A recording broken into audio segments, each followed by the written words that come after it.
Hey everybody, this is Black and White, and I am here to talk to you about my first impressions of Resistance 2. Hey, doesn't that mean you're ripping off of G Money's video, his first impressions of Call of Duty World War? Anyway, so yeah, here are my first impressions of Resistance 2. Alright, first off, the campaign. The campaign is outstanding. Alright?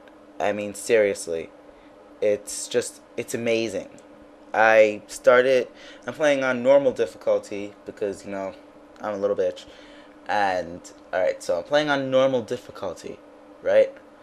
And it starts out, as everybody's kept saying, starts out with the ending cutscene of Resistance Fallen Man and blah blah blah blah blah blah blah blah. He gets shot down in Iceland, and I wish they'd put more emphasis on the Iceland level than they did, because that because it's kind of like a symbol for just how big this game is, Because the plane crashes, you're like, okay, nothing special, the plane crashed.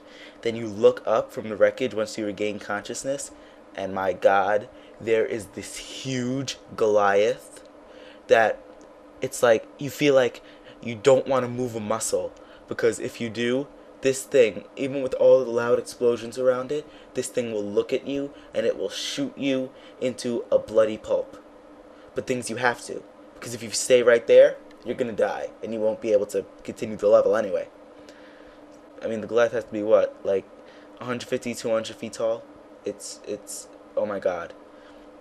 So yeah, they introduced like 1,000 different kinds of Chimera. They introduced the Chameleons, which are invisible until they attack you. The Furies, which are little swimming Chimera that if you get in the water and you're not fast enough when you swim, you're dead. There's the Kraken. The Kraken is picture the water monster in Gears of War 2, except smaller and without shells, like without the shell around its head, so you could shoot it. But you can only defeat it with a new weapon called the Pulse Cannon.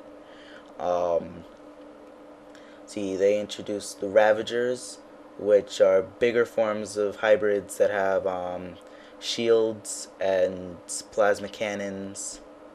They're also very fast for their size, and one hit from them and you're dead. There's so many new Chimera out there. It's amazing.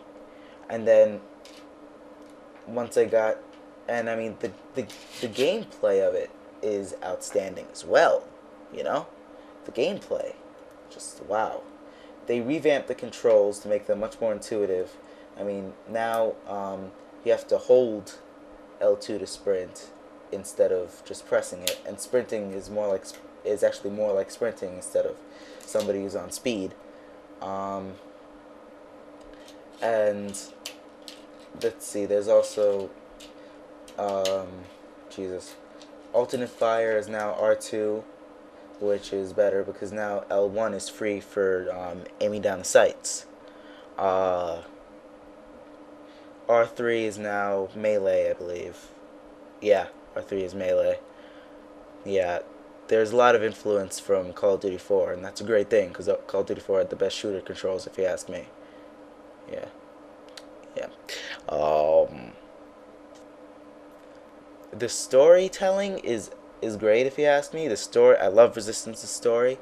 The character dialogue could use a lot more.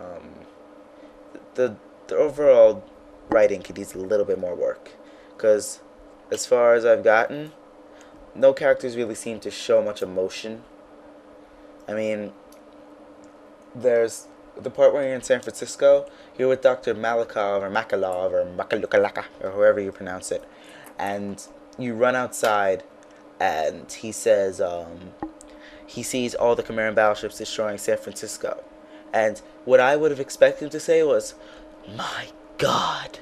What I would have expected anyone else to say is, "My God." You know what he says? "My God."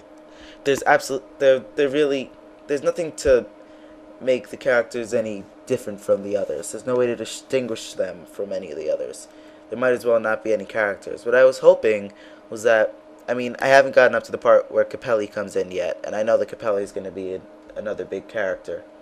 Um, I was hoping that there are going to be like more characters so far introduced to complement each other instead of just being like, "Hey, we're along for the ride," you know.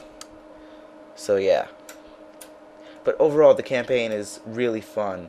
There's a hell of a lot of boss battles, and that's not turning me off. I'm just getting pissed off because I have to fight this Titan without any rockets right now in Auric. It's pissing me off because I can't beat it. Yeah. So the campaign is great.